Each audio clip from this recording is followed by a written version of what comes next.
Welcome बच्चों। आज हम लोग डिस्काउंट अर्थात बट्टे के नए चैप्टर में उपस्थित है। यहाँ पर जब आपका अंकित मूल्य दिया हो और अंकित मूल्य पर भी जो हम मूल्य निर्धारित करते हैं वह अधिक हो और उसके बाद भी हम कुछ परसेंट छूट देकर यदि वस्तु को बेचते हैं तो हमें लाभ या हानि क्या होगा, ऐसे प्रश्नों पर आज हम लोग डिस्कस करेंगे। तो देखेंगे, इस प्रश्न आपका दिया गया है कि एक वस्तु का अंकित मूल्य उसके क्रय मूल्य से 20% बढ़ाकर रखा जाता है। अब एक वस्तु हमने क्या किया, उत्पादित किया, ठीक है। उस पर जो उसका अंकित मूल्य है, हम जितने पर क्रय करते हैं उससे क्या करते हैं, 25% या 20% बढ़ाकर रखते हैं, ठीक है, रखा गया।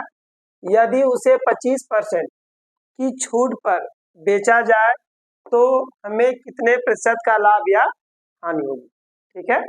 यदि हम मान लीजिए कोई भी वस्तु क्रय करते हैं तो अब जानते हैं उसे बेचने के लिए हम उसका मूल्य थोड़ा बढ़ा देते हैं। तो यदि हम उसका मूल्य बढ़ाते हैं जितना भी परसेंट, उसके बाद यदि हम छूट देकर यदि किसी भी वस्तु को बेचते हैं तो हमें कुल कितने परसेंट का लाभ या हानि होगा।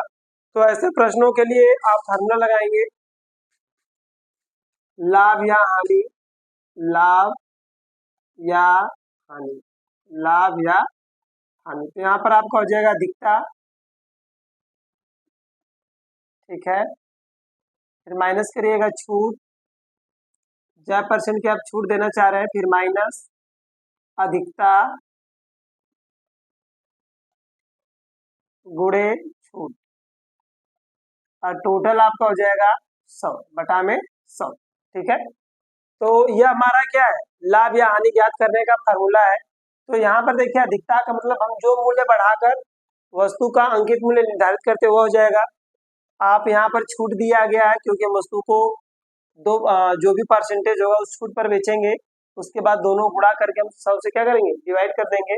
यदि हम इस फार्मूले का यदि यूज करते हैं ये किसर हमारा 2-4 सेकंडों में क्या होगा, मालूम हो जाएगा, ठीक है। तो ये देखते हैं, तो इसमें क्या दिया, पहले प्रश्न समझेंगे। एक वस्तु का अंकित मूल्य उसके क्रय मूल्य से कितना 20% बढ़ा कर रखा गया, मतलब इसके मूल्य में 20% की वृद्धि की गई है। यहाँ पर 20 रखिएगा, माइनस छूट कितना आपका 25%, तो माइनस यहाँ पर छूट हो जाएगा। फिर यहाँ पर इन दोनों संख्याओं का गुणा, तो 20 गुणे 25 कर दीजिएगा आप बटे में 100, ठीक है।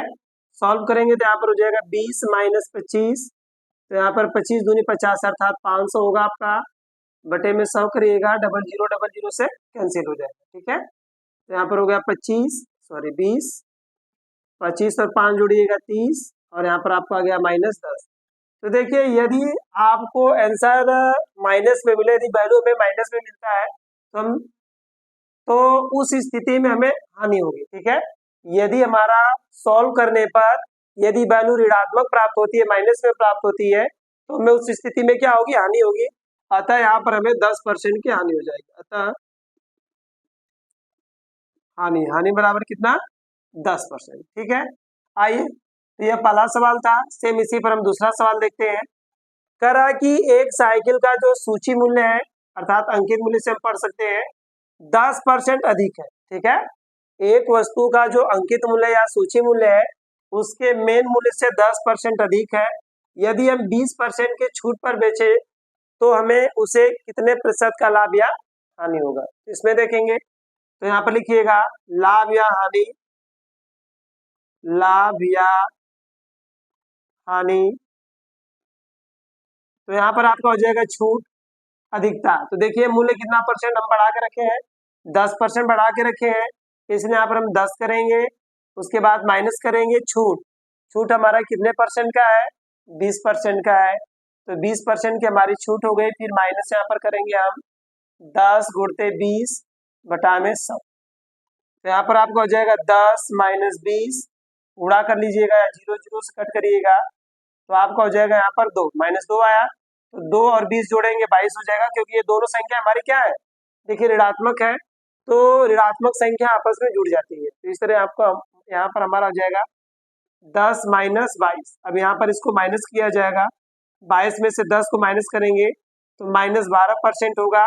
अतः जो हमारा हानि होगी, ठीक है, लिखेंगे अतः हानि बराबर 12%। तो अर्थात हमें इस पूरे सौदे पर 12% की क्या होगी, हानि होगी।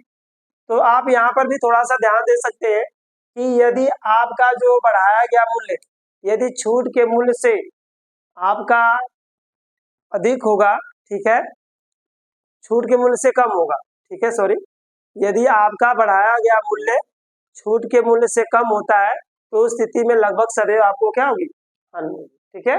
तो आई होप कि यह वीडियो आप लोगों को पसंद आई होगी। फिर हम लोग अगले वीडियो में पुनः मिलेंगे, तब तक के लिए नमस्कार।